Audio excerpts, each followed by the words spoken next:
नमस्कार. न्यू पोर्तुगीज लाईव्हमध्ये आपलं स्वागत. मी आहे पवनकुमार पुट्टेवाड. पाहूया, बळेगाव येथे अवैध दारू विक्रेत्याकडून सामान्य नागरिकाला मारहाण व महिलांना केली आवर्त भाषेत शिवीगाळ.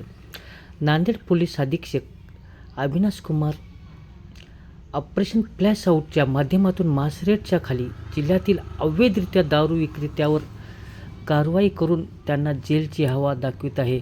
परंतु नायगाव तालुक्यातील मोजे बळेगाव येथे अवैधरित्या देशी दारू विक्रेत्यांनी अक्षरशः हैदोस माजविला आहे. सामान्य माणसाला दारू विक्री बंद करा म्हणल्यावर मारहाण करून घरच्यांना महिलांना आवर्त भाषेत घाण शिवगाळ करून धमकी दिली आहे. बळेगाव येथील दत्ताहरी सटवाजी पंदेवाड व साहेबराव सटवाजी पंदेवाड यांचे स्वतःच्या मालकीचे बळेगाव येथे उंबरी रोडला 2 शेडचे दुकान आहे. बळेगाव येथील व्यक्ती व्यंकट गोविंद बादावाड यांना हॉटेल चालविण्यासाठी किरायाने 3 महिन्यापूर्वी दुकान दिले होते. पण व्यंकट गोविंद बादावाड यांनी हॉटेल न चालविता येथे दारू विक्री करीत होता.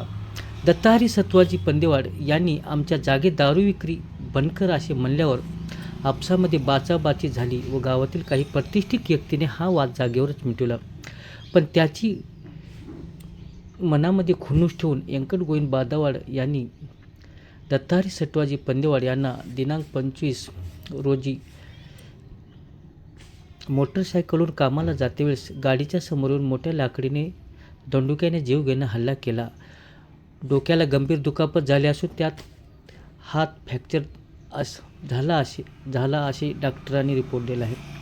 कुंटूर पोलीस स्टेशनमध्ये याचा गुन्हा नोंद झाला असून दारू विक्री कायमची बंद करतील का अशी जनतेतून सवाल केला जात आहे. या दारू विक्रीकडे अनेक वेळा महिला व ग्रामस्थांनी तक्रार केलेली आहे, पण कधीही याकडे स्थानिक पोलीस व दारूबंदीवाल्यांनी लक्ष दिले नाही. ग्रामस्थांचे अनेक जणांचे संसार उद्ध्वस्त झाले आहेत. लहान लहान कमी वयातील बालके व्यसनाधीन झालेले आहेत. याकडे स्थानिक पोलीस व दारूबंदीवाले लक्ष देतील का हे जनतेतून सवाल केला जात आहे. नमस्कार.